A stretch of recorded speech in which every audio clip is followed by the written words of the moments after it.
Good afternoon, everyone. We're here to have a short conversation, and I say short because the two gentlemen we want to have a conversation with, ideally we should talk to them for a whole day. But we'll spend an hour or thereabouts talking to them. And Myma, who is online. Myma, can you hear me? Can you say something so we test that you can speak and they can hear you? Well, I can hear you. Can you hear me? Very well, Myma. Perfect. Perfect. Technology is good. Mm-hmm. Okay. So Tobenna and I will ask some questions. Myma, Asue, and Gbenga Oyebode will answer. OEM is here to take the questions from the audience and to curate the Q&A. So let's start. And I think we should start by talking a little bit about these three people. There's something or some things that are common that runs, the three of them have a commonality or some commonalities. The first one is they're all founders. People who, threw their heart in the ring and decided to build a law firm. Second thing is they've all stayed on track, building this law firm to this point. Third thing, and we will talk about it, but I assume that they've all been commercial lawyers, not litigators, but we'll ask them whether they had courtroom experiences. The other important thing is that they've all been involved in building institutions incrementally. None of them were involved in institutions, that just happened overnight. And they've handed these institutions, or they're in process of handing over to the next generation, which is, very complimentary. And they've all done this with hard work and integrity, even if I say so myself. So let's just give them a round of applause. And welcome Myma Belo-Osagie, Asue Ighodalo, and Gbenga Oyebode. The other thing I would say is I have interesting history with these three people at different times in my career when I moved to Lagos. And I remember booking an appointment to go to Mr. Oyebode's office to introduce myself. I'd never met him, and he was kind enough to give me an appointment. And I tell these stories because when you come into a market, you can decide if you want to be the dark horse that's just, doing things quietly, and you think you will just suddenly emerge from nowhere, not talking to anybody, not collaborating with people. It may be a good business model, but I didn't think that it was a model that would work for me. So I went to Mr. Oyebode's office, and we had a 1-hour conversation. And I remember someone said to me after that, Mr. Oyebode spoke to you for 1 hour? Never met you before. I said, yes. They said, he likes you. and I remember he said to me, oh, Ayuli, there's room for all of us. But, 10 years, 12 years later, once in a while, he would say, Ayuli, you're taking my clients. I said, but Gbenga, you said there's room for all of us. And he would say to me, no, I said there's room. Now you've entered the living room. And then I remember going to Asue's office, same way, on some occasion I was doing an event, and I went there to tell him to send some lawyers to attend the event. I didn't know too many people, and I didn't want the hall to be empty. So I was pounding the pavements, making sure that this event was well attended. And he said something to me, he says, Ayuli, some people will tell you they'll come, even though they know they won't come. They'll just tell you that so that they'll ruin your event. So be careful when you count your numbers. I didn't know him from Adam. I was meeting him for the first time, and he was giving me such great advice. And on to Myma, much later, being active on SBL, Myma and I have done a lot together. Myma has the record, by the way, for raising the highest amount of money as fundraising committee chair for any SBL conference. And she's a go-to person if I'm looking for advice on anything or I'm trying to reach certain people. I would always think to myself, Myma seems like someone who will know this person. And 9 over 10, Myma is usually spot on. She'll send an email introducing me and, we'll get on with it. So it gives me great pleasure to have a conversation with them. And then Tobenna, as you all know, is a partner in Law Crest, but he's also very integral to the ICLE. Tobenna, you want to say one thing about what that stands for? The MBA ICLE is the Institute of Continuing Legal Education, and is the institute that's responsible for training of lawyers in Nigeria. So it's both the regulator and facilitator for training of lawyers in Nigeria. Thank you, Tobenna. And at some point, we'll find out whether these conversations, would affect the curriculum. And then we have Oyeyemi here, who I've already mentioned. Oyeyemi is the chair of the Young Lawyers Forum of the SBL. And she's also a council member. When I came on as chair, I dragged her into council because I felt that, the young lawyers needed to have a voice on the decision-making table. And she's been very active. She's a great backbone of the SBL. So we must give her a round of applause. So let's start. And I think we should start with an icebreaker. We're going to do a poll, and everybody online on the Hoover app, you can participate in this poll, right? So let's put the poll up.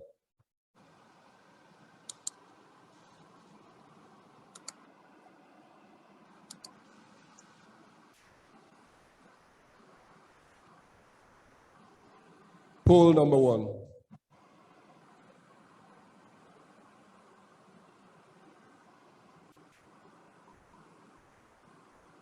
Is it up here to hear me?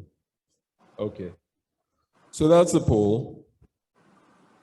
And the poll says, which one best describes how you sleep? Lie on your back, lie on your side, lie on your tummy.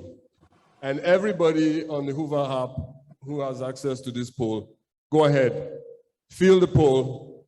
Let's see which best describes how you sleep.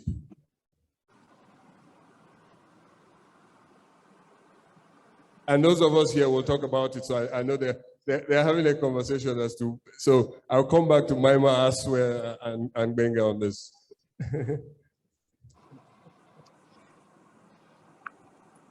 What's it looking like, Oyeyemi? You can't see it's there. Let me look at it. Lie on your side. Lie on your side has an overwhelming majority.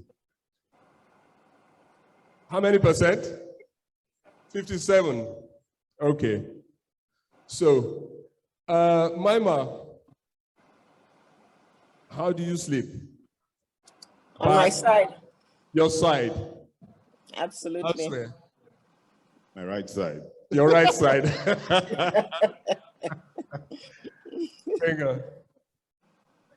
On your side. Interesting. So there are studies that show, they've tried to trace who people are based on how they sleep, right? So those who lie on their back are called the soldiers. They are quiet, reserved, hold themselves and others to high standards. That's people lie on their back. Those who lie on their side are called the log.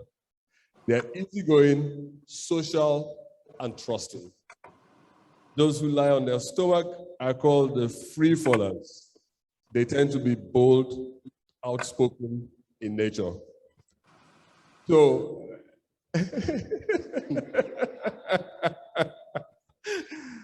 so I think all three of them lie on their side. So, I mean, it tells a story. It seems like all three of them are easygoing, social, and trusting. And Tobenna, I think this probably leads to a question you may want to ask. Indeed. The thinking, and I'm going to take it one after the other. So Mr. Oyebode will go first, then Mr. Ighodalo, then Mrs. Belo-Osagie. So the thinking is that for you to be a successful commercial lawyer, you have to be an amazing networker. And we would like to hear from you one major tip that you can give us from your experience over the years around networking. Mr. Oyebode. Tough question. I'm not sure that there's one tip that I can leave. I think there's always an assumption that you have to be a networker, and I'm not sure that it's a right assumption. All I will say is that you have to be a charming person. Charming in the sense that I try. Gbenga is charming. You have to be charming in the sense of your ability to carry out conversation. So let me say that I tell associates in our office two things.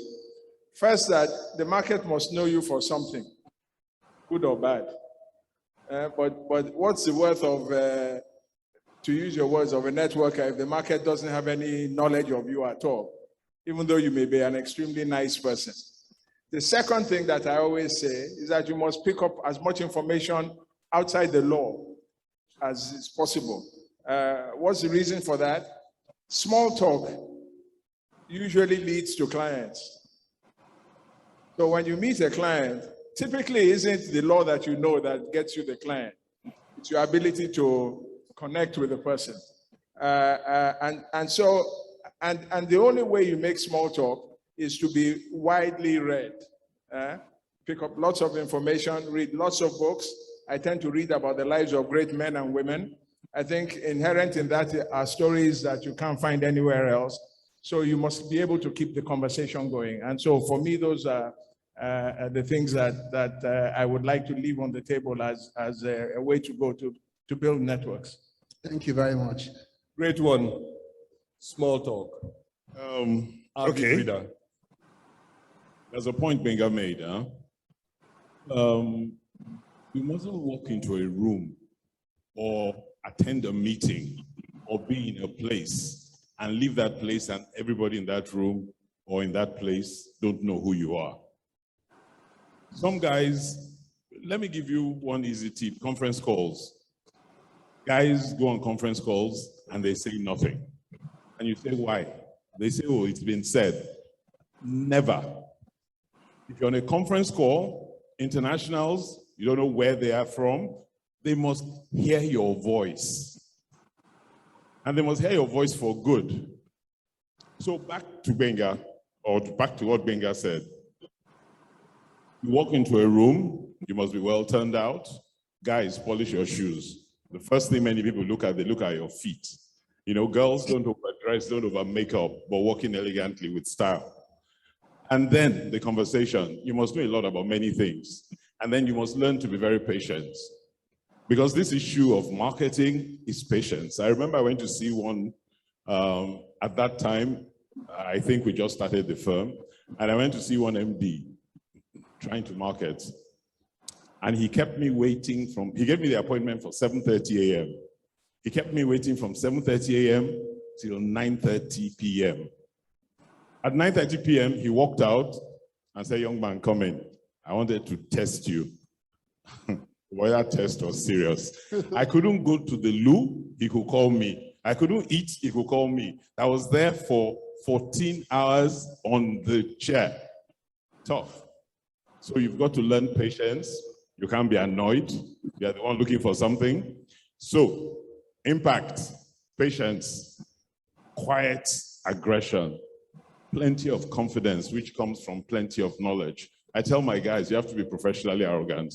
If you do something, it must stand the test of time anywhere in the world. It's all very difficult, and it's easy for us to say it now, but then you've got to pick up good habits very early. That's all I'll say for now. As were good habits, early morning. Just before you go to Myma, Asue is an early bird. And when I got to realize that was when I was CPC chair, organizing the conference, and he was chairman of MBSBL. Before 6 a.m. in the morning, Asue and I had finished our conversations, WhatsApp or whatever, text, how far with this, done, how far, this, okay, we'll talk later in the day. And most times it will be the next morning, and without fail, right? So he's an early bird. And before you go to the next question, after Myma answers this, I want to find out who is an early bird amongst them. So over to Myma, right? Oh, yes, Myma, please. Mrs. Belo-Osagie. And the question is how she networks. You know, in some ways, I'm not sure that I actually do network. And I sometimes raise the question of, is there a difference between networking and marketing? They're close, they're not necessarily the same. I think for me, networking is relationships. And I'm going to speak about this a little bit from the perspective of somebody who came to Nigeria as a foreigner, or rather, as you Nigerians call me, an alien, who had to build up a law firm in an environment where I actually didn't know very many people. So I had to leverage the networks of others. And I think that's a lesson we can all learn. We have our own networks, we have social capital, but we do need to leverage the social capital that we can build from others. It can be incredibly useful. And Ayuli made the interesting point that I hadn't really thought about, that he has, I suppose, been introduced to a few people through me. So maybe that's my version of networking. I try to get to know people. I may not be kind of all over the place, but I'd like to think that if I need to make an introduction to somebody, it will be a valuable one, and that's the network that I can build. I will answer the question that is going to be asked. I am not an early morning person. Do not call me before 8 a.m. But the thing about having children is that you often have to be up early because, especially when they're young, you're getting them to school, you're getting them ready for school, and so on and so forth. So in a way, you have to function early. But my instinctive reaction is to be a night person. I work best after 12 midnight when everybody's gone to bed and everything is quiet. That tends to be my functional time. Excellent. We know that Asue is an early morning person. Gbenga.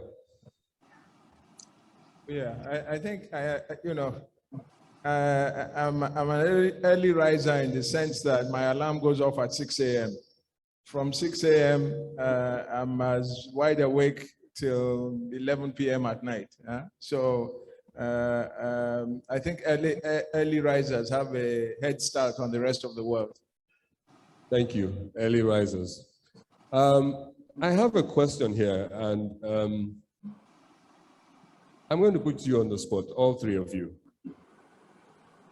There are no perfect people. And, people assume that, to be successful, you have to be perfect. Maybe we can break that myth. And my question is, tell us one thing about your character that you're still working on.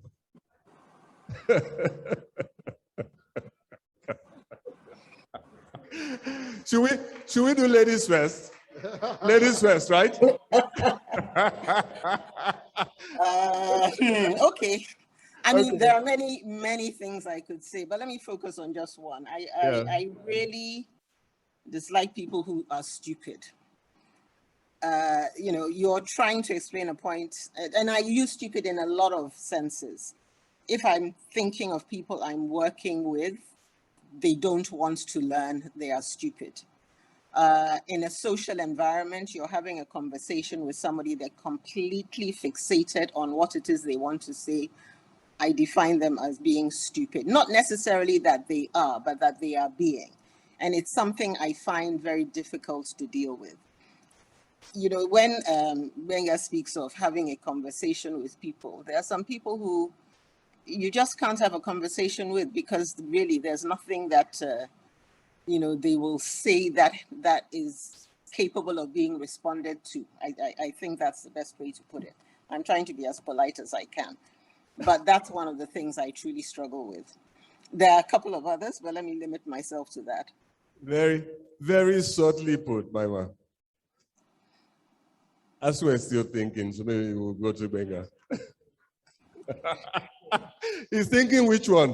There are so many. There are so many. Yes. Okay, Asue, just throw anyone. Just toss a coin. Anyone that comes.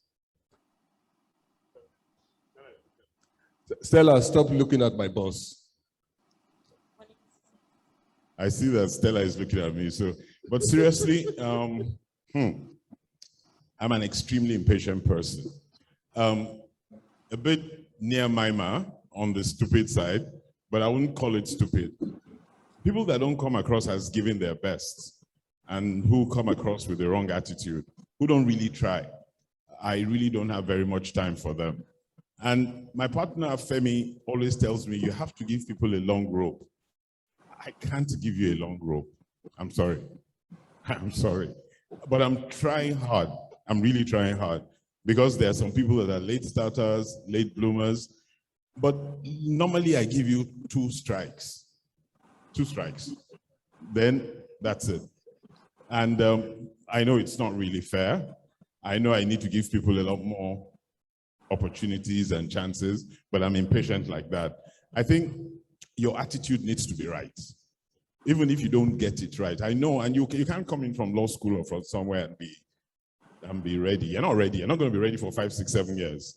But if your attitude is right, you have a passion, you believe in yourself, and I see you work hard, fine, you can commit any sin. But if you think that you can just do what you like, 2 strikes, you're out. Sorry. Asue should be in the army. Going over to you. It's funny how all of us are thinking together. I think one thing I'd like to change about myself, I'm a bit impatient. I say a bit, I'm very impatient. And not necessarily as impatient as that. Sometimes when I'm talking to people, I tend to finish their sentences for them because they're not getting there as quickly as I would like them to get there. My partners will tend to kick me under the table and say, let him talk now. So I think that inherent in that problem is sometimes just because you are front running the person on the other side, you end up getting the wrong assessment of them, making a judgment about them before it's the right time. So because I've learned that these are things that we should try and curtail, I try to, and even when I finish one sentence, the next one I let you finish it, because I've learned that can't be the way that we engage with people. Thank you. Thank you very much, Gbenga. So, I mean, I can relate with this because when someone comes into my office and he wants to give a report and he says, so I went to the man's office, after that I went there, after that, then he's telling the whole story. And I would typically just say, can you go to the end? Tell me what happened, and if I have questions, I will ask. I don't want to hear where you went to, how you did it, just, get to the bottom of it. And you have things to do. And those are the people who come and they say, sir, do you have a minute? But they take an hour. And at 5 p.m., they get up and they're going home. They've left you with a pile of work. So I can relate with that. Tobenna, over to you. Yeah, so one question that most lawyers ask is, how many years in the bar would one be before they set out on their own? And how old in age should one be before they set out on their own? So asking you now, how old were you when you set out to start a firm? And then how many years post-call was that? Then more importantly, what were your fears and how did you overcome them? And again, I'll start with Mr. Gbenga Oyebode. The age question. So I'm going to do this in 2 steps. I think generational Gbenga, we can issues. bring a calculator for you. No, you don't need to. Actually, I was 26 years old when I became managing partner of Ajumogobe Okeke and Oyebode. Gbenga, can you say that again? 26. 26. But remember this thing I said about being impatient. I was also impatient with life. So I got married at 25. You know, set up a law firm at 26. You know, I was in a hurry to get to the end. I've learned since then that you need to pace yourself. So I tell people today that life is not a sprint, it's a marathon. I didn't think so when I was young, by the way, but you know, on the generational side, how long do you think people have to be? You know, in the old days, you used to do 7 years of apprenticeship before you got freedom. Well, that no longer applies. I see lots of people, and I suspect that because they are as in a hurry as I was at that time, they spent 2 years working in a law firm and they figure they know everything and it's time to go. You know, that those generational issues, whether it's Gen Z or whatever we call it, the reality is that people are picking up information faster, quicker because of the internet age. Your ability to learn, particularly around in law firms where there are visionary leaders and where there's proper mentoring being done. Actually, you don't need to be there for 10 years before you learn your trade. And the one that you don't learn there in the first 2 years, you can learn on the road by yourself. Once you actually learned the right lessons from the leaders in your law firm. So I don't come from the school of thought, at least today, that says that anybody needs to spend 5 to 7 years before they go off and do their own thing. I think you can do it in a year, you can do it in 2 years. The important thing is that learn the right lessons, as Asue says, you know, the ethical issues, the behavioral issues, the learning points, the skills, and just picking up the right habits. The habits are particularly important, and you don't have to stay 7 years to get freedom before you learn them. What are your fears and how you overcame them? Did you have any fears? Did I have any fears? Yes. The same fears I had 35 years ago are the same fears. No. I have the same fears, and I still have them today. And it's what keeps me up at night. The fear of failure. The fear of failure is one that all of us, you know, people tend to tell me that, how can I say failure? The reality is that something needs to light a fire under you. Something needs to keep you going day after day. Not because you set yourself up for failure, but because in actual fact, I don't think I've arrived, by the way. I think that life is a work in progress. And so my view of life is that things are happening every day that can not necessarily turn for the worse, but actually set you up for the future. So I don't think that, so when I say fear of failure, it just means that I'm on my toes every minute of the day, waiting for an opportunity that I can close, waiting to meet somebody that can change everything that we're talking about or that I've done. Change it for the better, but also understand things will get horribly bad if you are not paying attention. Thank you very much. Brilliant. Mr. Ighodalo. Let me start with the fear part, because it's just a follow-up from what Gbenga said. I fear failure. I have a pathetic fear of failure. So it drives me like crazy. Even when I think I have done it well, my guys in my office know nothing is well done until it's perfect. It's the timing of delivery of the work that limits how much time I spend on it. So I fear failure. I feel that I must be the best at what I do. I'm driven, badly driven. I don't want to come second to anybody. Sometimes I come second. I've learned to accept it, but I don't want to come second to anybody. No, not you. I don't want to come second to anybody.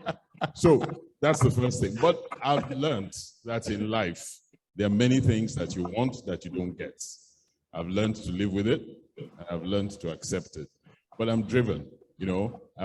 One of the things I do is that once I know that I've done my best to be the best at what I need to be, then I accept the outcome. And those who even play sport with me, who play golf with me, know, you know, I'm crazy like that. I started my law firm at 31, and I didn't set out to start a law firm. I actually just wanted to be in a law firm and become a partner. But the minute I saw that that law firm really didn't want to have a partnership structure, I then started thinking that, okay, I'm not going to stay here if there's no structure for going up in the office. So I then started thinking about a law firm. And the next thing was, should I do this by myself, or should I do it with people or somebody? The way I was looking at the world at the time, I knew it was clear that the world has evolved from a one-man partnership. A one-man partnership wasn't going to work. So I knew I had to pick a partner. And then I started looking, what sort of partner do I need to pick? What was important to me? What are my values? For me, the most important thing was integrity. I wanted to have a partner that I knew that if I went away for 6 months, I wouldn't come back and check the bank account. Never. And in my partnership, it's never happened. You know, particularly when it was Femi and I, and then Ken, nobody talks about money. You know, and in the early days when we didn't have rules and regulations, you know, rules and regulations sometimes hamper you. We spent money based on who was broke, period. And that's how we operated. But that's not good for today's life. But in our early life, that's how we worked. So for me, what was important was integrity. And then other things added on. I was confident in myself that I could make the partnership work from the hard work perspective. I didn't like marketing or begging people for anything, but I knew I had to learn to market. So I learned to market. I learned to beg people for work or to ask people for whatever, you know. So I started my firm 31. I'd been a lawyer for 6 years. My first degree was in economics, so I really didn't want to be a lawyer, so I stumbled into law by mistake. So that's it. But for me, really, there's no time period. Like Gbenga said, you need to be confident in yourself. If that is your ambition, then you plan for it. You must learn everything learnable. Even in those days, you know, we used to use cock and shoot typewriters. You know, the fax, operate the fax machine, know the law. And, now you guys are lucky. Your phone, Google, you have all the answers. PLC, they have PLC. Yeah, in our days, you know, if your library didn't have it, you went to the Institute of Advanced Legal Studies or something. You know, you were roaming the whole streets. You go to the High Court Library, go to Chief Williams Library. You had to really work. And I, from age 31, I've always worked, and I don't commend it to people. You know, my office, my younger ones argue all the time. I've always worked at least 19 hours a day. Wow. So I think it was some sort of involuntary action. But when you were talking about failure, your arm was moving towards Gbenga Oyebode. And I thought competition and failure were the same thing, but you know, hey. No. That was totally involuntary. Gbenga, you know, there's a lot of guys in my office ask me this question, you know. Gbenga is my brother, but we're also extremely fierce competitors. But we're always also extremely supportive of each other. So it's a funny kind of relationship. Yeah. It's called co-opetition, cooperating and competing. I think Myma still has to answer this question. Mrs. Belo-Osagie, please. Okay, fear. I'll start, well, let me start with the other one, the age thing. I think I'm just going to say that I think what is summed up in what has been said is that you can be technically very good, very astute, learn a lot, but you can be incredibly immature. I am thinking of a couple of people who have left us to set up law firms, and I don't quarrel with somebody wanting to set up their own firm. I think you do what you need to do, what is comfortable for you, but sometimes as they are leaving, my concern is that they are not particularly mature. They are the people who will go out and, you know, have temper tantrums and slap somebody. or the people who will not know how best to deal with situations of conflict between themselves and their partners. Some of these things, it takes a while to learn, and some of the things are learned by experience. You watch other people dealing with conflicts and you absorb what they have done, and that makes a difference. So I think that in thinking through the issue of when is it you plan to leave, decide for yourself, am I capable of dealing with problems such as that? So that's on the age side. On the situation with fear, I was listening with great amusement. We all, have fears, but I'm going to give two, I think, examples of fears that I have had to deal with. When Ayuli said that I had raised quite a lot of money for the SBL, I recall that the person who dragged me into this matter, as I call it, was Asue. And I had rarely participated in anything to do with the MBA or the SBL because honestly, the fear I had was I came into Nigeria, Udoma and I set up a firm. Udoma left for very good reasons. Even before he went to the Senate, he had already gone away to spend time working in Paris. So I was running a firm that I had to be able to account to him for. That was one of the greatest fears I had, that he would come back and find a piddling little, two-man law firm kind of struggling with money and no clients. So that's a very sort of concrete example of a fear. And what do you do about it? You kill yourself working. You just make sure that any problem that you have to solve gets solved, whether you like it or not. And in liking it or not, sometimes you have to step out of a comfort zone. And this is why I come back to my point about Asue.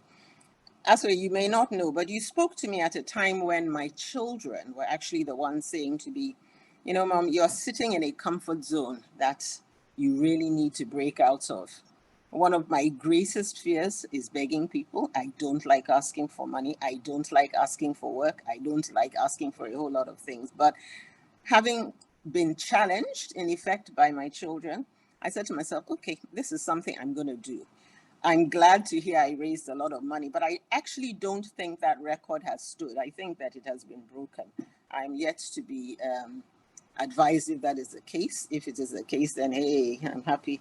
But these were the things that I remember being particularly frightened about. And sometimes you just have to say, look, this is a fear. I mean, you can embarrass yourself horribly. You can just accept maybe it will work. But if you don't, shoot for the stars, you may never reach the moon, as they say. So sometimes that's just what you have to do. Thank you, Myma. How old were you when you started? I know they never ask a lady how old. Myma, but if you want me to jump that question, I'm happy to. I won't tell you how old I was. I was old enough to be mature. But these things are so easily checked nowadays, and I really don't know why ladies are hesitant to tell you what their age is. I was about the same age as Asue, about 30, 31. Remember, I was coming out of having done a doctorate, so that's when I started practice. Thank you, Myma. I mean, I've heard fear of failure will drive you. It's a positive thing. I've heard integrity. I've heard people say here, I hate to market. I hate to beg people, but I had to do it. And I dare say, I'm one of those kind of people. I'm a very proud person. I hate to go somewhere and say, please give me, please give me. But if you don't do it, you won't get briefs. People don't bring it to you. You have to go for it. We all would rather sit at home, flick the remote on a Saturday, rather than be at some function, knowing that you're just showing up because you have to show up. It's a duty. It's a duty. I've heard maturity.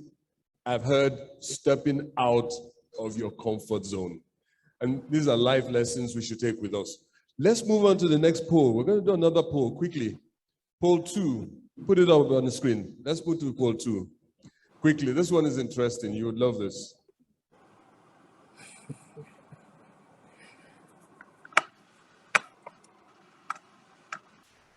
This poll says, what grades did you graduate with from university? Third class, 2-2, 2-1, first class. Gbenga is laughing about his grades. I'm sure he has something to say.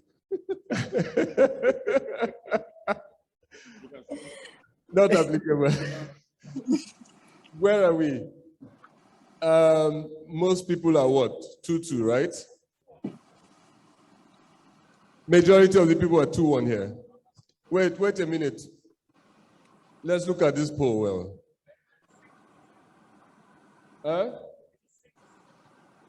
No, there's something wrong with this poll. They're pressing the wrong button. No, they are online. The people online are telling us the truth. And that's the grade they wanted. You say what? No third class. How can there be no third class? I made a third class. You mean nobody made third class like me? Okay. No problem. Well, I made a third class. Gio, what did you make? Face it. So, in our firm, we have a rule. We tend not to even interview you if you don't have 2-1 or first class. So I joke with the people in the firm that, you know, this rule that you made, actually, you won't be able to hire me if I graduated today because I made a 2-2. So I wouldn't even be part of the firm. The only saving grace was that I co-founded the firm. So that was the benefit. It's interesting you say so, because I say that in my office too, that, you know, when you're looking at a CV and you look at grades, it means if I went out and applied, you know, you won't even look at my CV. There's a problem, right? Asue, I know you made 2-1 now. Okay, tell us. My attitude in school is a bit different from my work attitude.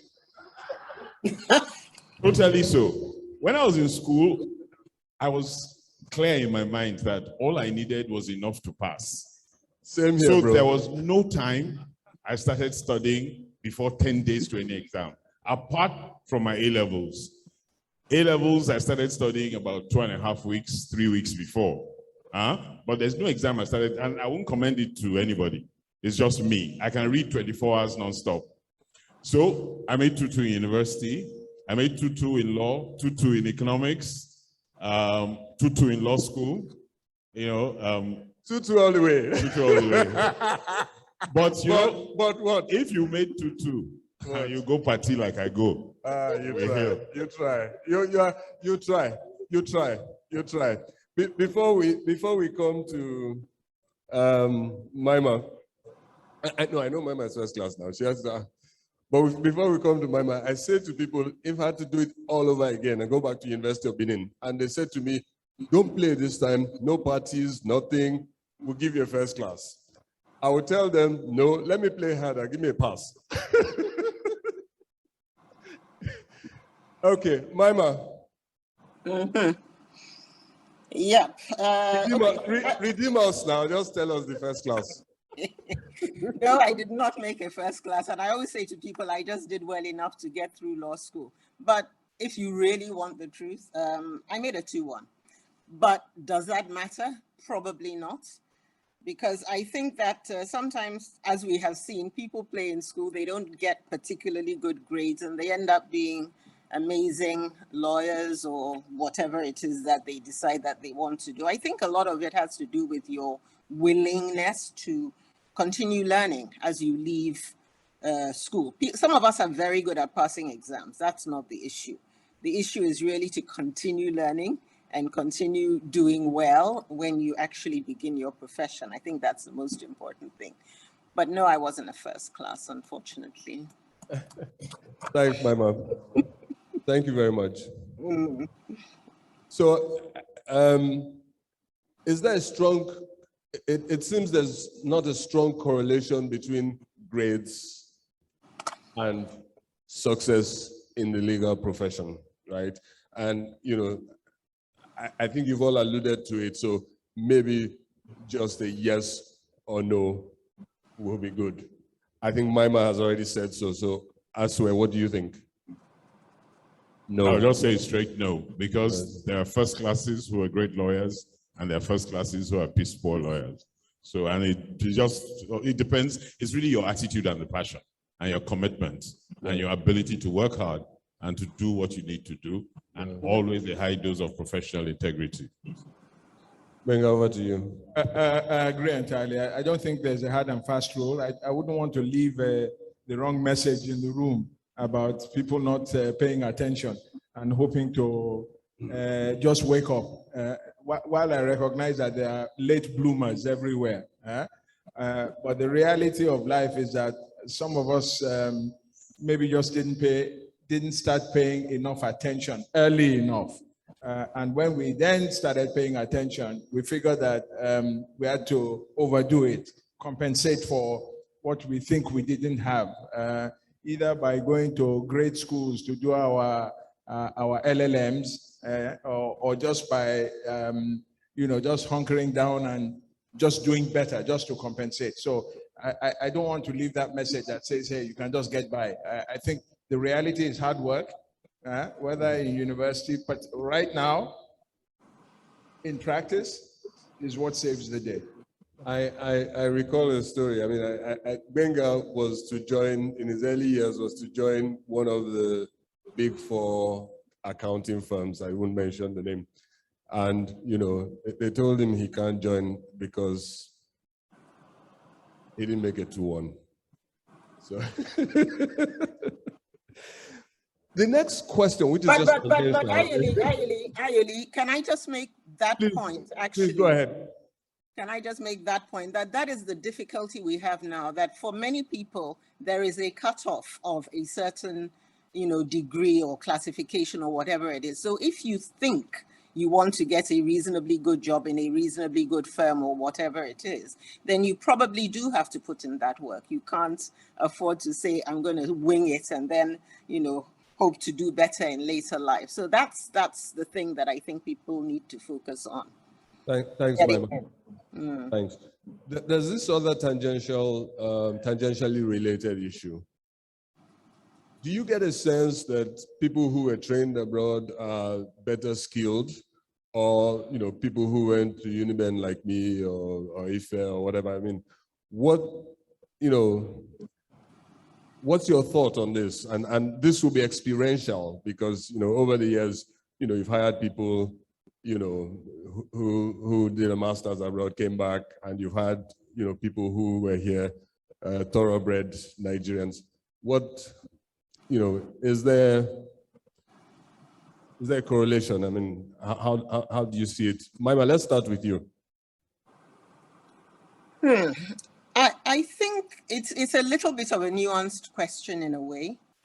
I think, for example, that people who have been to school abroad and done a little bit of work have been exposed to a lot more and therefore are quote unquote better skilled. It doesn't make them any particularly more intelligent or otherwise. It just means that they've learned things that unfortunately our current system of teaching in the law schools and so on and so forth doesn't expose our children, in inverted commas, to.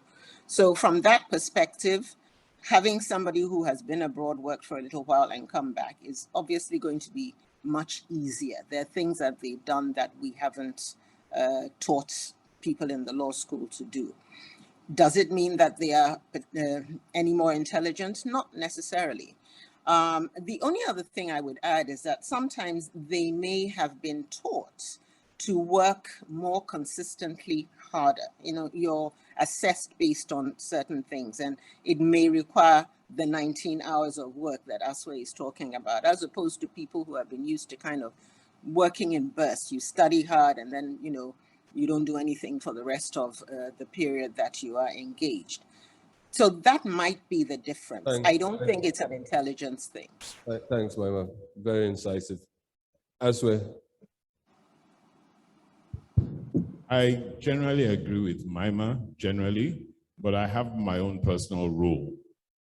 I have favorite universities, and I have from my experience in employing people, I have about 4 or 5 favorite universities.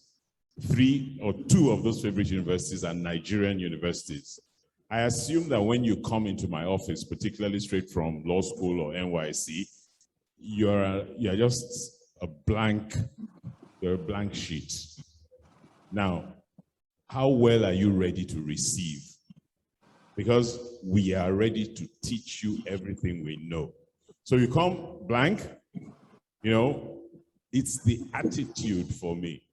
So there's certain schools that seem to teach the right or seem to ingrain the right work attitude and work ethic in people. So that's the angle I come from, because I think you as a blank sheet, you're coming in fresh. Except you're a lateral hire, you're coming in fresh. So I teach you. And I ensure that you learn the right things, you read the right books, you have the right attitude, ethics. Those things Myma talked about, you know, I take you out, we go to places, nightclub, or important functions. The people I know, I expose you to them, heads of state and guardsmen, you know, so you learn. So those things you missed out not being abroad, we teach you. And we take you in my firm. From the very first time you show capacity, we give you immediate exposure. So it's not that you have to be at a certain level. You go to all the meetings, you go to where I go, you meet the people I meet, you know the people I know. And immediately I see you have competence, I release you. So yes, Myma, I agree generally, but we can teach it, we teach it. We can inculcate it, we inculcate it. It's just that there's some universities that are better. There are 3 Nigerian universities that are great at that. 3, great. You don't want to mention? No, I won't, because I don't want wahala. So I'm not going to, but there are 3 great. When I see a CV of somebody from that university, even when it's 2-2, because we have a cutoff, it's not because 2-1s are better or anything. We just need to have a cutoff, because sometimes we get 500 in a year, we can have up to 1,000 applications. So we need to just have a cutoff. But if I see a 2-2 from those universities, I pay attention. When I look through it, if the person has had another life apart from academics, I call the person and I talk to the person myself. I've disengaged from the process of employing, but I take time sometimes to look through. And I call the person myself. I have a chat with the person. And like I told somebody one day, you know, I looked at the person's eyes and I said, this is a B&I eye. Come. You know? So for me, it's guts. You know, I've always employed by guts. I employed by guts. I've employed a lot of people by guts, you know. You know, the HR person doesn't understand me. I exasperate her. So she says, please don't get involved in the employment process, because the criteria you set is totally different. And you know, guys, all the times I have picked somebody on my guts, I've never been wrong. Never. When I have discounted all these 2-1, you know, clerked for George something, Harvard editorial, all that stuff. When I looked at the person, I had a conversation with the person, listened to the person, found out what they've done, their experiences, their exposure, tried to kind of find out their values, their integrity level, their work ethic. I've never been wrong. Well done, Asue. Thoughts? Gio? No, I was actually going to say that I agree entirely with Myma, and I think we needed to take the proviso that she puts. Yes, we like people who have studied abroad if they also had work experience, because I think sometimes the work experience is the extra. Again, we have a view in our firm, you know, and I'll say this as nicely as possible. We think that all these English-speaking people, they are not fit for the local environment. So when there's too much English in the conversation, say to yourself, you know what? I don't want somebody that I have to send to Ikeja that's going to be, can't get by the registry. And so what's our default? Our default typically is to our people who studied around us, understand local context, understand the environment. And in spite of what we say about the Nigerian educational system, I tend to think that where I'm a bit different from Asue, I don't have the special 2 or 3 universities. I tend to look at all of them. And actually, some of the best law students that I've ever interviewed came from Madonna University. So I say to myself, so it's not about going to Unilag or OAU or somewhere like that. It's about the gut feel, I agree entirely. But actually, at the top of the class, the first class and 2 ones are the top 10% of the class. After that, in today's world, it's a very slippery slope. So I'm not sure what I'm getting. But the top 10% of the class, after 2 years, they end up in LLMs in the best universities in the world. So it sends a signal that in spite of everything, the guys that are going to rise to the top will rise to the top, almost in spite of what university they got into. Now, obviously, when we interview, we try and say, okay, fine, there's a cutoff. But the reality is that at the end of the day, if you've done this thing as long as some of us have done it, your choices are typically made not just based on what's in the resume. It's made based on the conversation, made on the experience, the fact that somebody's had to pull himself through school, went to school on scholarship because his parents couldn't pay. You know, some of those ingredients are what essentially make the person.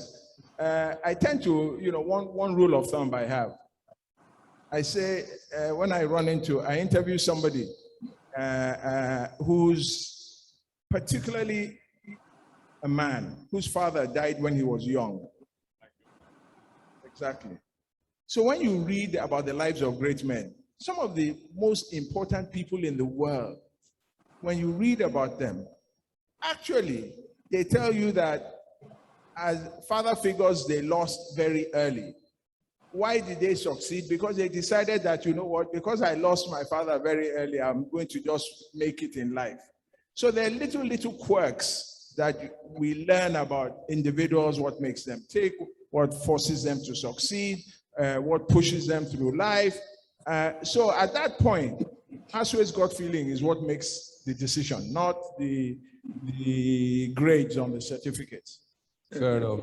Guts. Something in your heart that just tells you this is the way to go. Tobenna. Yeah, so this is the big workplace question. So the Generation Z and millennials all say they can't figure you guys out. And I also understand that you say you can't figure them out.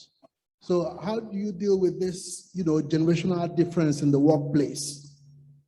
Does it exist? And then how do you deal with it? Excellent. Let's start with Myma. Why me? That's a tough one. Ladies first, Myma. Ladies first. No. You didn't say that when you started this session. In fact, you only mentioned. Okay, ladies first on this question. Thank you very much. Now that I can respond. I don't know. I mean, I'm no longer in the firm, and I'm very fairly deliberate about avoiding being engaged in firm matters. But I think that if I have to deal with matters that relate to millennials, I start by asking. I mean, we all have children, nieces, nephews, all those sorts of things. And I'm not even going to pretend I understand some of the issues and problems and things that they are dealing with at the moment. So my instinctive reaction is to start asking questions, to read. After all, I'm a lawyer, and my thoughts will be around where am I going to get this information from? And then trying to see whether or not others are doing things that respond to the particular issue that I am faced with. That's what I feel. But I think the millennial generation has a lot of challenges that I am never going to completely understand. And the only way I am going to understand it is to learn from them. And there's a lot to learn. I mean, we had years of millennials asking if they could work flexibly. We have found that this is something that can be done.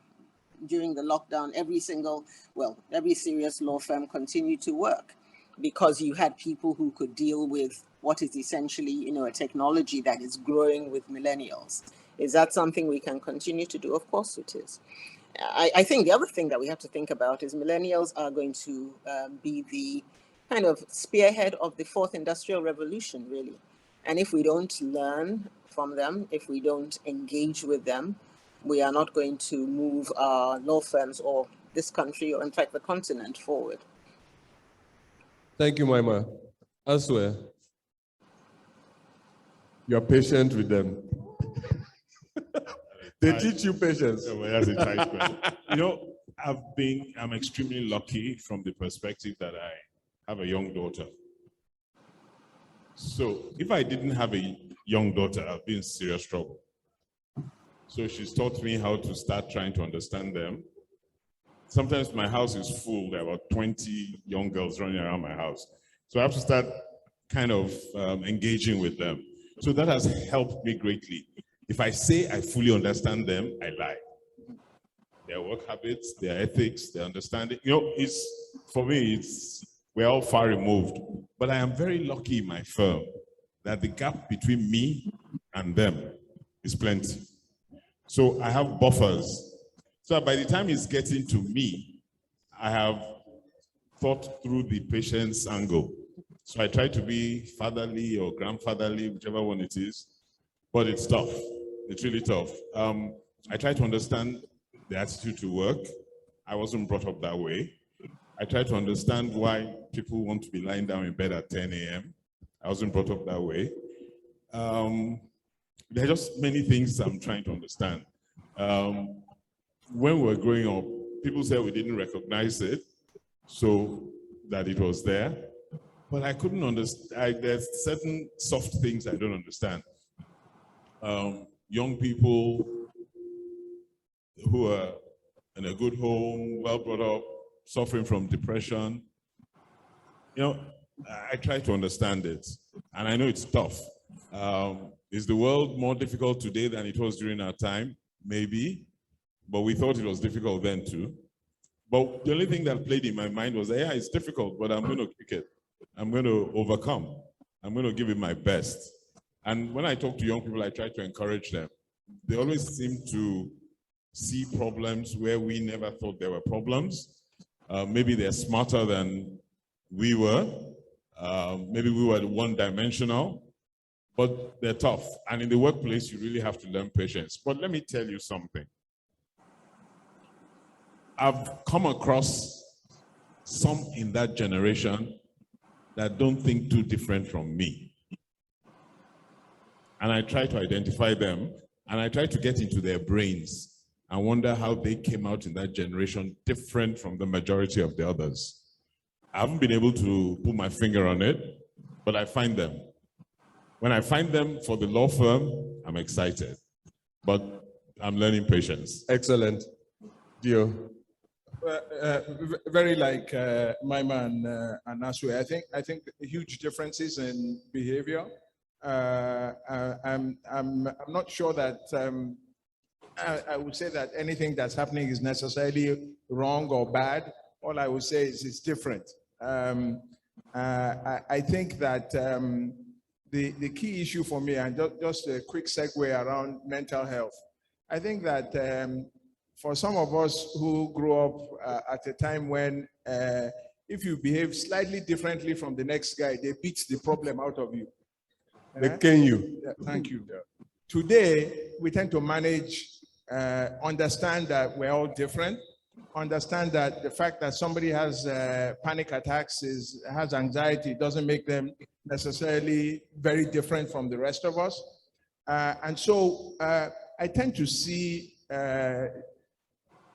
younger, again, like Asue, I have children who are Generation Z. So I say to myself, if I understand how they behave, then maybe I can understand how people behave around me in the office. The reality at the end of the day is that people are different. We need to understand it. The one that I sometimes I'm not able to understand is after you've hired somebody, they've gone to law school, did LLM, they come to you, spend 2 years. They then say they're going to do fashion design or bake cakes. And I say to myself, you wasted your life. They say, my parents wanted me to do it. But worse than that, you wasted somebody else's opportunity to work here for more than 2 years. So actually, no, you cheated us, cheated yourself, so that one I don't, I'm not, that one I find totally unacceptable. If you're not going to practice law, then don't even fake it. Get the degree, then go and do your fashion design. But don't come and work in a law firm and use up everybody else's opportunity to be great at law. Good one. Next poll, quickly. Poll 3. Put poll 3 up, quickly. Ayili. Yes, ma'am. I'm going to push back with Gbenga slightly on something. Wait, Myma, just hold that pushback for 1 minute. Just 1 minute. Let's do the poll. Maybe after the poll, you may reconsider. Yeah. Okay. Just hold on. Let's do the poll. Okay. Poll 3.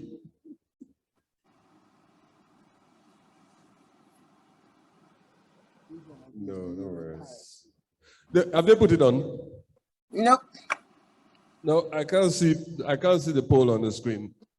And this poll says, which of these do you rate highest when interviewing to employ a lawyer?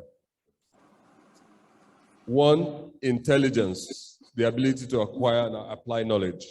2, diligence, careful and persistent work or effort.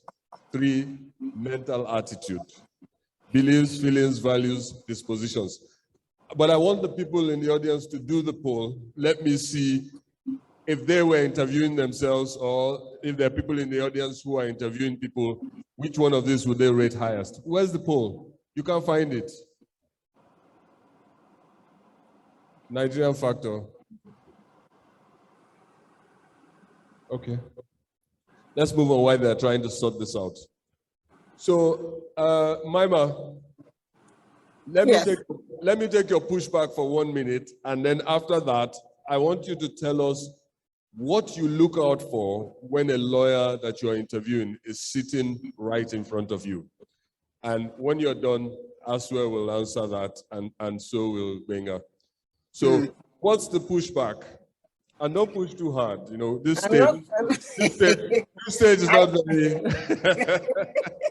I was going to be mischievous and ask Gbenga why he brought in fashion design and bakery as opposed to anyway, that's another matter. But I think that, look, one of the things that maybe all of us as senior lawyers, and clearly some of us are aging lawyers, bear in mind is the importance of building up a stronger legal ecosystem. And even when these people go off to be, let's say, for example, event planners, that's an interesting one to me. You have historically had events where there has been absolutely no real documentation. And you're saying to somebody who is an event planner, who is a lawyer, but isn't this a bit odd that you don't even have a template contract for somebody to sign? So as you send out your lawyers into the world of fashion design and so on and so forth, some of them are using those skills. And yes, they may have killed the opportunity for somebody else, but it does build, I hope, a stronger legal ecosystem. That was the point I was going to make. Now, the question you asked about what do I rate the highest? There's some polls where you kind of would prefer to have a scoring system as opposed to choosing one thing or the other. But I think that in this particular case, I'm going to go with mental attitude, because I think that if you have somebody who is reasonably intelligent and is prepared to learn and work really hard, they will do well. So their attitude to the job that they are doing, the attitude to the project that they're dealing with, those sorts of things can make an immense difference. So if I have to fixate on one, I will go with that one. Thank you. Asue, which would you pick? Intelligence, diligence, mental attitude. Mental attitude. Mental attitude. Gio.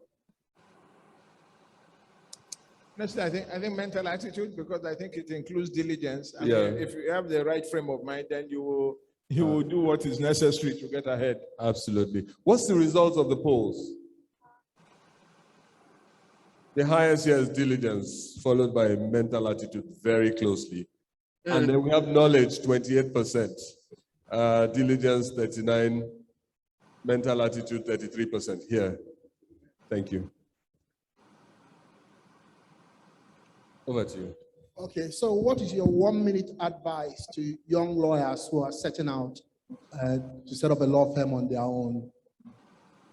1-minute advice to Yes, young we'll start lawyers who are setting up a law firm of their own. Who do we We'll start with? you. I'll start with Let's start Asue. with us, okay. Work, integrity,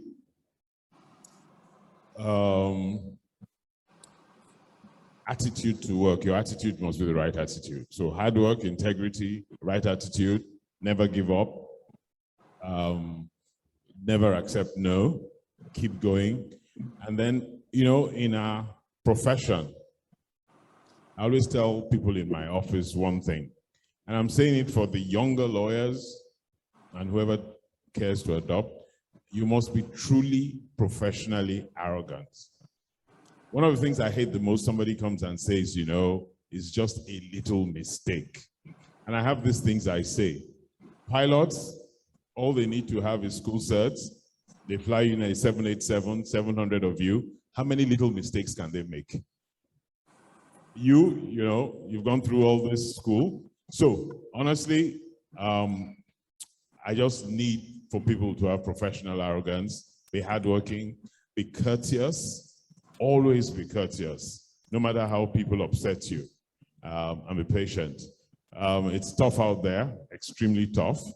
People think it's tougher now than then. Maybe, maybe not. It's always tough. There's no time when it's not tough. One of the things I know, if you are hardworking, high integrity, and you're focused, you will never go wrong. You know, people look at it and think that, oh, woe betide me, the world has fallen on my head. Impossible. In these times, at the height of the worst times, COVID or anywhere else, there were lawyers making tons of money. So just dig your heels in, be patient.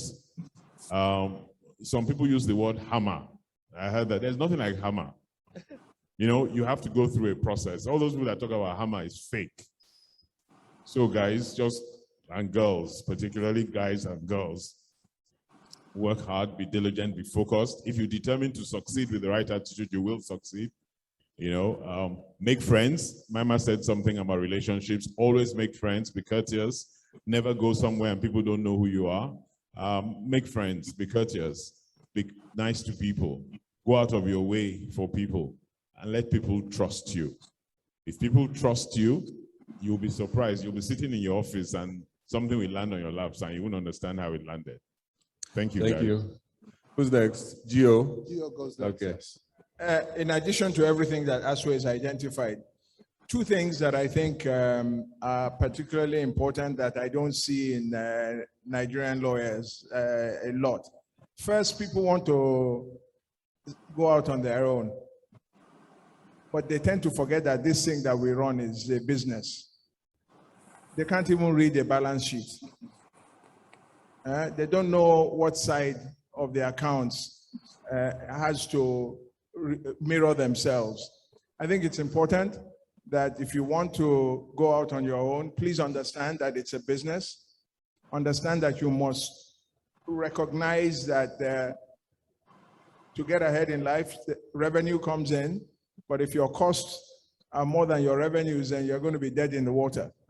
So it's important that you learn the right lessons about running a business. The second one, I think it's also important in today's world, given all of the issues that we're talking about at this conference, particularly around developments in the world, fintech and technology and all of these things, that the days of running your own practice as a one-man riot squad are over. And therefore, people should, there are enough of us that we can come together and run partnerships where skill sets and experiences are shared. And then finally, the thing is not a sprint. You're not going to turn the corner tomorrow or next year. The expectation is that because it's a marathon, you expect to get there at some point. Between Asue, Myma, and myself, we've done 30 to 35 years of this rat race. And if there's a sense that we achieved, we didn't achieve in our first year or the first 10 years. We achieved because we were still standing, or that we are still standing today. Our institutions you are still standing. I love continue to be successful. And for some of us that have stepped away from those institutions and have handed them over, the reality is that those institutions reflect our values, reflect all the hard work of the past, but the investment in them is particularly the investment in the people that remain in those firms. And so for me, it's not about that we're all going to achieve all the same objectives very quickly. We'll achieve them at the end, but as the firms grow, but it's important to stay the course of all those values that Asue has talked about. Thank you. How many questions do we have? We have a ton. Oh, Myma, sorry. I'm going to, I know people want to get to questions, so I'm not going to speak for very long, but I'm adopting, obviously, everything that Asue and Gbenga have said. But I'd like to also focus a little bit on the ladies. I don't know that there are that many women who are setting up law firms nowadays, but as we know, I mean, if it's tough for men, you can imagine that it is doubly tough for women. I think that we should not forget that women are operating nowadays in an environment that is particularly cruel because you are in a social media world and so on and so forth. And so in addition to the things that one has to bear in mind is the fact that you are going out into a world that unfortunately for us is particularly misogynistic, and one is going to have to learn to deal with this. And I'll just take a minute to say my favorite marketing story for myself, where I went off to, it was a BPE at the time, and I was looking for work. As I said, I couldn't let the law firm fail. And I met a gentleman who essentially looked at me and said, looks at my name, looks at my, Belo-Osagie, well, what are you doing here? So I said, I don't understand that. Are you not so-and-so's wife? I said, yes. He said, so why do you need this money? I beg, carry yourself and go. And I said, I don't understand. Don't you realize that I am paying people's salaries? Am I supposed to pay it out of my own pocket? He said, that doesn't make sense. Go and tell your husband to pay. I mean, we went backwards and forwards. And I finally said to him, look, if this was your daughter, would you be happy at what you are telling me? And he paused. And he said, actually, you have a point. I didn't get the job, but he did call me back later, which I always have been incredibly grateful and for, and it was something that helped the law firm immensely. But I think that it is something that we shouldn't forget, that whether we like it or not, Nigeria is tough, particularly on women. And therefore, if a woman is thinking of starting a law firm, it is something that you need to bear in mind. But for those who are within law firms and who are also dealing with some of these issues, sexual harassment, the fact that you are persistently ignored, Ayuli, I still come back to your introduction, the fact that sometimes your participation and presence are not fully acknowledged is something to bear in mind. And I therefore speak to the men in the audience at this point and say that it is incumbent on you to also realize that you have female associates, partners, and so on and so forth, who need to be supported in certain ways. And therefore, if you want your firms to do well, and I think I provide, I hope, an example of a firm that can do well with female leadership, then you need to make sure that your partners are well supported. Thank you, Myma. Well spoken. Well spoken. Very well spoken. We're going to take the next poll, and after that, because we need to round up, and I told you we could be here for much longer. You want us to continue, right? But we do need to round up.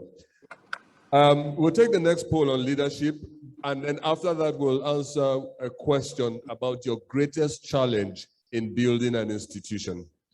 That will be a question for the three of you. Let's take the next poll. Poll 5. Poll 5. I skipped one poll, please. Technology, cooperate with me. Poll 5.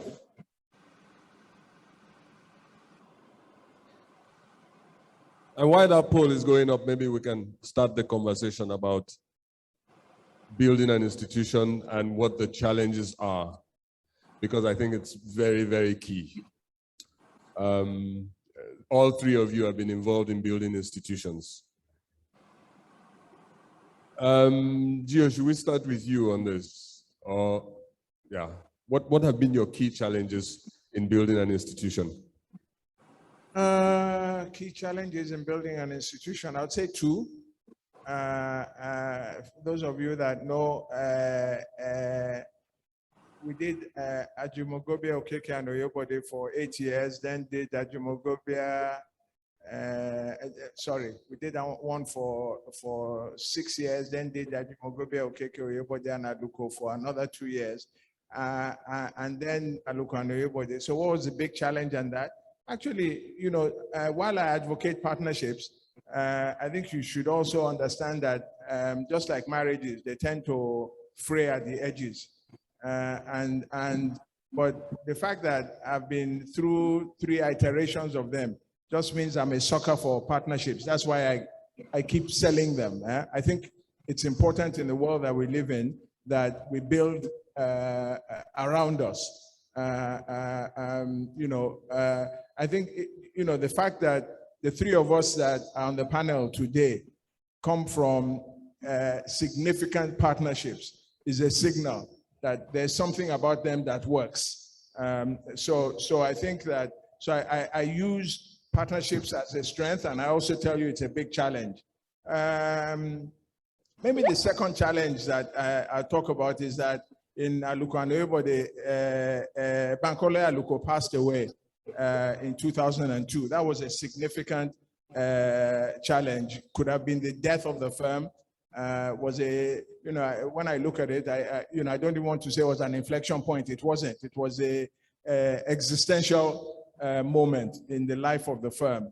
And so it's a challenge because all of us that remained in the firm hunkered down. And what did we say? Well, it was important to Bankole, and therefore it's important to us, and the firm needed to survive, but also recognize that the values that he lived by, a full service law firm that did corporate and litigation, and, you know, those values we would, we would continue. So big challenge. I tell you, I look back, it's been, it's going to be 20 years next year. But the reality is that if we hadn't just regrouped almost immediately, maybe what we would be talking about today wouldn't be celebrating the existence of these partnerships that are sustainable. So those were my 2 big challenges as I went along. Asue, over to you. Hello. Okay. Very quickly. Myma said something that I missed out, and I want to talk about the side of it very quickly, 1 minute. And this is to young ladies. If you want to be a truly successful professional woman, you have to carefully choose your partner, period. You must choose somebody who's going to support that process. So if you're going out with somebody that says he can't eat second-day soup, forget him. He's going to he can't eat what? Second-day soup. Second-day soup. Yeah, he's going to eat 1 month Very soup. true. Or frozen chicken. He should be able to go into the fridge, anything he sees, he eats. He should be able to trust you that you are going off with 5 male partners to London and trust you. So if you don't have a man that's like that, forget it. So let's go to one of the one that wants pounded yam rather than poundo. So better is pounded yam. So you need to have a man that's ready to help you sit the baby, change nappies, do those things when you have to finish that opinion late at night. A man that when you get up at 3 a.m. to go and he's not annoyed. So period. If you don't have that kind of man, you will marry, but you won't be a lawyer. And if you want to be a lawyer, you will marry. So your question as to my greatest challenge in building an institution. And I'll take it from a side of Gbenga's experience. Gbenga has married a lawyer. He has married 3 times. So he's gone through 3 partnerships of some sort. When I was going to start my partnership, it was the period in which law firms were breaking up and people were throwing chairs at each other. and I tried to identify what the issues for breakup were. And I narrowed down on 2: money, ego. So I said, if I wanted to build a partnership that will sustain, it will never be, I don't fight anybody about money. I'll never fight anybody about money. So I have to pick somebody who I know also kind of approximates. It's not that we're not greedy people or we don't like money, but you won't fight over money. Secondly, I knew I kind of had a largish ego. Now, if I partnered with Gbenga, we'll be dead. You'll be what? You'll be dead. We'll be dead. Both of you. We'll be dead. No way. We won't survive. We'll be dead. And I could understand why Gbenga had the problems he had with some other chaps. They will be dead. So I had to then look for a partner who had an internally mobilized ego. His own ego wasn't external like mine. Not that he didn't have his own ego. And that was the way we survived for the first few years. When things started appearing to fray, I knew I needed to start making more partnerships to rebalance us, and we did that. And we tried to inculcate in those new partners, guys, nobody here is going to fight our money. Nobody. If you fight our money, that's it. You must have large egos so that you can drive certain things, but we're not going to fight our money. The second thing, people. People are the most difficult and complicated human beings in the world. Sense of entitlement, large. Sense of everything, large. So managing people and balancing people's needs, wants, and desires is so, so difficult. And if you don't get it right, your institution can implode. So I've always tried to do a balancing and rebalancing of people. And those are the 2 major things, Thank you. Yeah. Myma, I think you haven't answered this question. Am I right? Okay, over to you, Myma. Yes, actually, Your greatest challenge in building an institution? I think actually Gbenga and Asue have in a way answered all of them. I certainly think money is a huge challenge. And I think that the way we tried to deal with it, I had a partner right from the beginning who was pretty relaxed about money. And whatever his ego may or may not have been, it never showed. So let me put it in the context of learning from somebody who kind of began his practice that way. But we tried to institutionalize the concept that there was no money that belonged to anybody in particular. It was the firm's money. And at the end, when everybody had been paid out, all our expenses had been paid and so on and so forth, that is when we could begin to discuss whatever was left.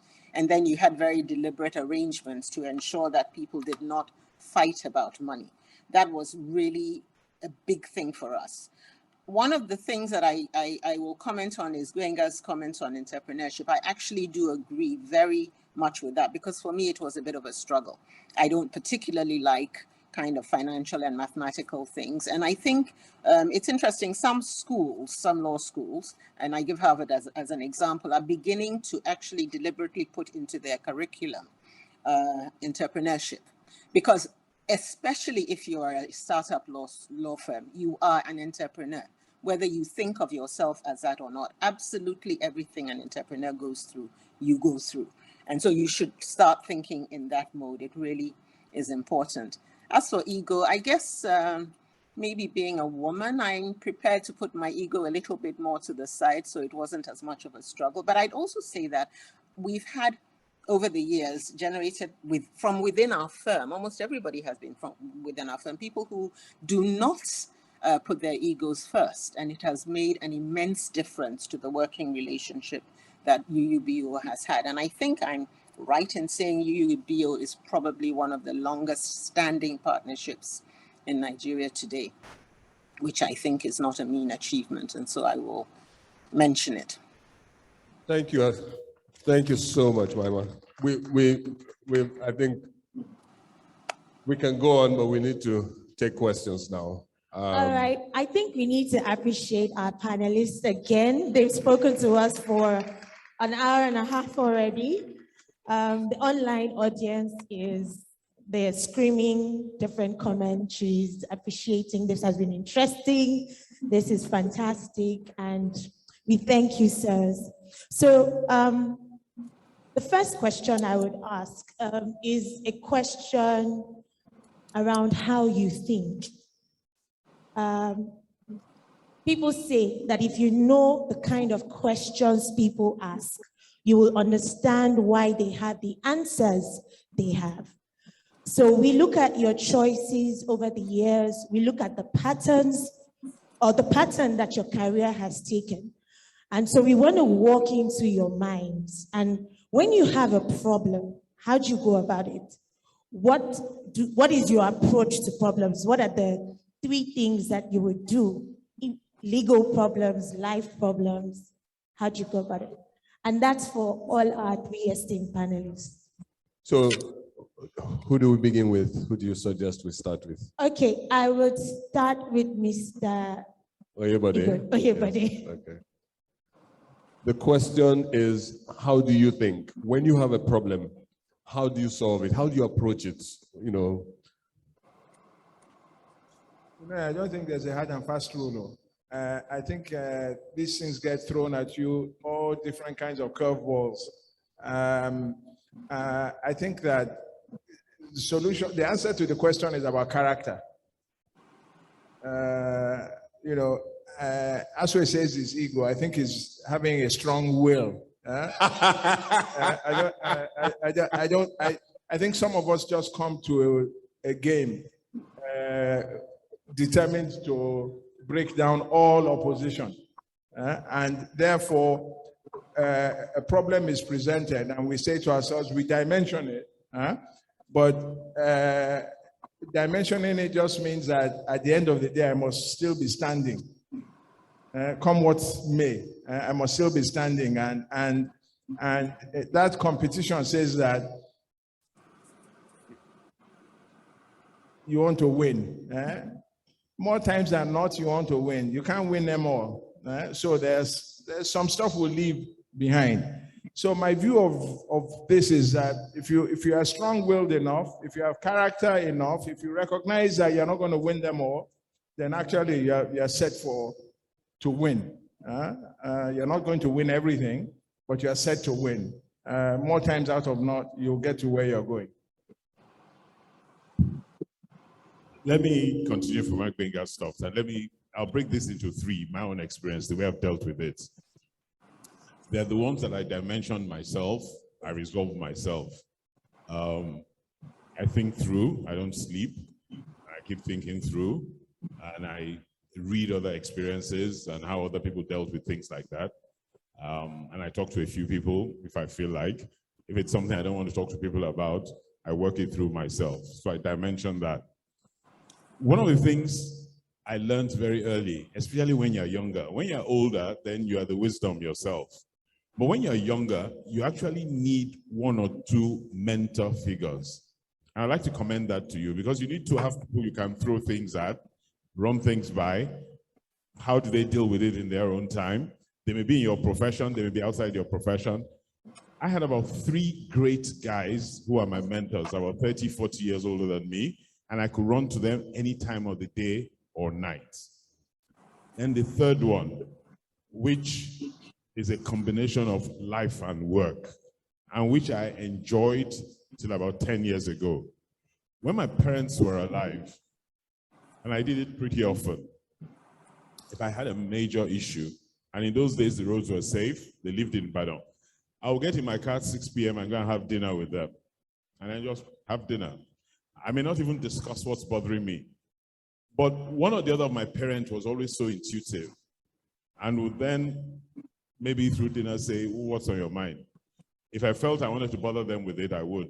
If I didn't, just being in their company was enough for me. And then most times I'd drive right back to Lagos that night. And the drive itself was therapeutic for me. And I enjoyed that till about 10 years ago when my father died. So those were my 3 buckets, and that's how I dealt with my own problems through life, you know. And then later on, then there is also the pillow talk, you know. So I'll tell my wife, okay, I'll come, let's talk. You know, so I'll wake up at 5 a.m. and I'll talk through with her. She kind of replaced the parent side of things, you know. So that's how I deal with my own issues. Thank you, Asue. And really, I understand having people you can go to. These two gentlemen here, I call from time to time, and they're always very free with information. I just say, Asue, I want to come and see you, blah, blah, blah, blah, blah. And every time they're giving me great advice, spot on. Sometimes Mr. Oyebode say, you are my competitor, I shouldn't be telling you this. I said, I know you will still tell me.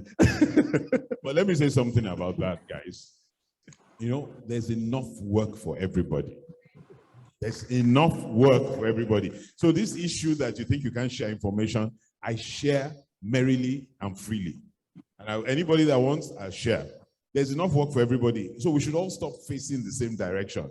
And one last thing, this issue where we're all killing ourselves on fees and we don't take the fees that we deserve, we have to stop it. Truly. Let's set up another symposium for that. Myma, over to you. I always love hearing Asue on fees. I think that is something that we should all learn and benefit from. But the question was, how do I deal with the problem? I was actually not sure whether we were talking about life problems or legal problems. So I will assume that it's life problems. Okay. That's a tricky one. Well, I think you always start with information. I guess that's what Gbenga talks about as dimensioning. You always try and figure out what exactly information do I have and what do I need? What don't I have and what do I need? And then you begin to try and kind of pro and con it. Sometimes I'll take a piece of paper and just start scribbling. So if it's this, it's this, and if it's that, it's that. It helps me think. I think a little bit better on paper, or well, nowadays on a tablet that you can write on. And it's interesting how we all come to different things in a similar way, but I don't drive. I will take a walk sometimes and just try and think through what is it that's, instinctively I feel is the best thing to do. And I generally am not a particularly confrontational person. So I tend to be thinking of things in a way like, how can it be resolved or negotiated? Or, I'm not going to fight this issue, but how am I going to achieve a result that I'm going to be happy with? And that for me is, it can be a win defined as, but not necessarily so. And then I guess the last thing would probably be, yes, you talk to your close circle of friends, my husband, definitely, close circle of friends sometimes, and try and make decisions on that basis. But, if you have a good partnership, that is what I define as the close circle of friends. People who kind of think the same way you do, particularly when it comes to things like ethics and what you are willing to do as a firm or a human being. And to help you think through, am I willing to give this up in order to give that, maintain my reputation, maintain my standing, whatever it is. But people who are willing to give you hard answers to tough questions. Thank you, Myma. Very well said. Next question. Okay, so this question is around mentoring, and which you already alluded to. In this day and age, mentoring, sponsoring are hashtags for our profession. Find a mentor, and you usually have problems within the relationship. So someone is asking, what is the best way to profit from a mentoring relationship without being a bother? There's similar questions like that, but I think that's the question that puts it more succinctly. Let me get this question again. What is the best way to profit from a mentoring relationship without being a bother? Without bothering the mentor? Yes. Okay. Yeah. Asue. Okay, Mr. Good. Please go. I like to find time for young people and mentor people. But when you're extremely busy, it can be difficult. So what we try and do, we set like time frames. I really have said this, I wake up at 5 a.m. So if you wake up early, you will enjoy. We have 5 to 6, 5 to 6:30. So we can talk and we can chat. I sleep late. So if you're awake late, 10 o'clock, 11 o'clock, we can chat. But ideally, I set appointments We have 1 hour, 1 hour a month, 1 hour in 2 weeks, and I try to meet my side of the bargain. When you have an emergency and you must reach me, I let you know how you can reach me and when you can reach me. So I try to make myself available as much as I can. You have my PA's number. Some people have my driver's number. So I try to make myself available as much as I can. But if you're an early riser or a late sleeper, then we talk a lot more than if you're not. What Asue is saying is that you need to know the habits of your mentor. If you know he's an early morning person, you need to know the right time to catch him, right? Asue and I were having a conversation some days ago, and he says to me, there are certain people in government, he knows when they wake up, and he sends a message, he will get a response immediately because he's dialed into their habits, and therefore he's able to reach them at the right time, right? Another thing I will say quickly, please, when you call people, if you call once and they don't pick, send a message. Don't keep calling as if they're deaf. It's irritating. Mr. Oyebode. Look, I think mentorship is definitely the way to go. I mean, sitting in this room and I suspect online there are lots of mentees of mine. Sometimes these things aren't as clear-cut as that we set time up to talk. So I'll put it in two buckets. There are mentor-mentee relationships that are, people can call and get attention. But when I was growing up, very rarely were you able to connect with mentors. So what did I do? I did role models. Asue knows, most people in this town will, when I talk about Chris Ogubanjo, you think, I must be his first son. Well, not only am I not his first son, I never worked with him. Asue worked with him for many years, except that I studied him. I said to myself, who is the biggest commercial lawyer in Nigeria? It was Chris Ogubanjo. Who's done the most? I studied you, Gio. Who's done the most M&A deals? Who wrote the indigenization decree? Who's the lawyer that sat on the most number of boards? When I was growing up, every annual report you open, you saw him. He was either chairman or he was a director. But I never worked with him, never had a telephone conversation where he mentored me. But I studied. I said to myself, when I grow up, I want to be like this man. I'm enamored of every step that he's taken in his life. By the way, let's understand, our mentors and our role models are not perfect. They all have their quirks. My recommendation to the House, let's pick the thing that we want from each person. Then we execute appropriately. But I think that there's a real need for mentorship. I know the NBA has been looking at how to institutionalize mentorship. I don't think it's worked, but I think that there must be a way that even if you don't get that conversation going, even if your email is not responded to, let's pick what is it about this person that makes him the target, and then let's behave like him or her. Myma, over to you. I will switch it slightly and say that I think that for the person who is doing the mentoring, you have to, even if you don't particularly like the person, which weirdly enough, sometimes one may not, you have to feel that what you are doing has some value to that person.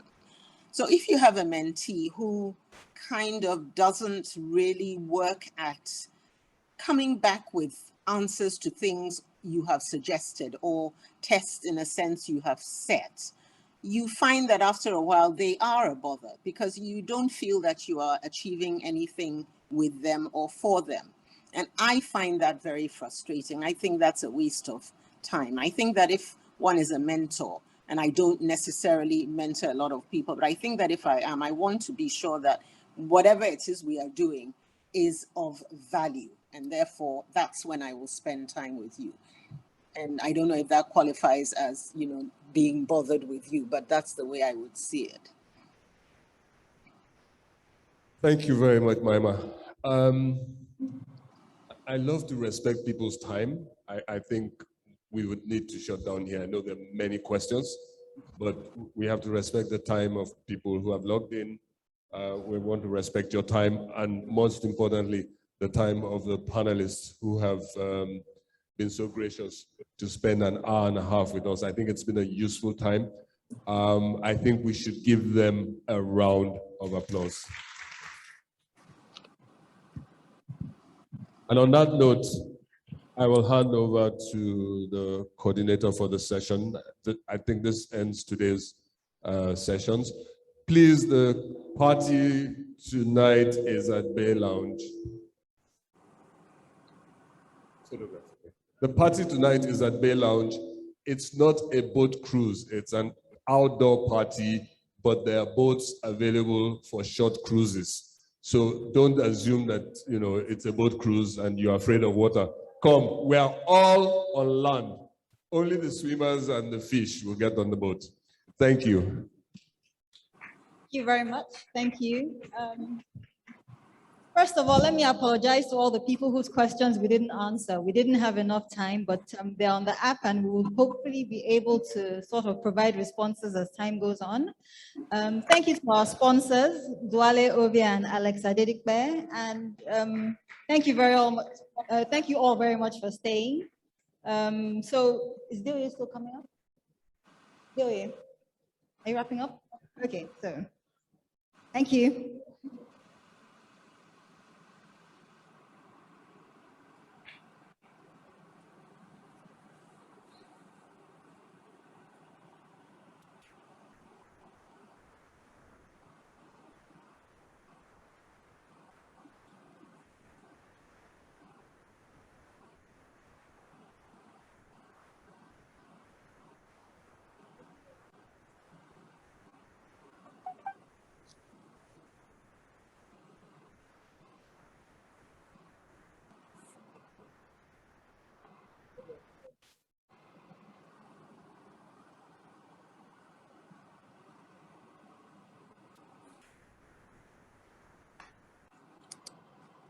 So a round of applause once again for all the panelists and the speakers. Thank you.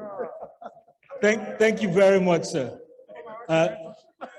This is just to wrap up the sessions today.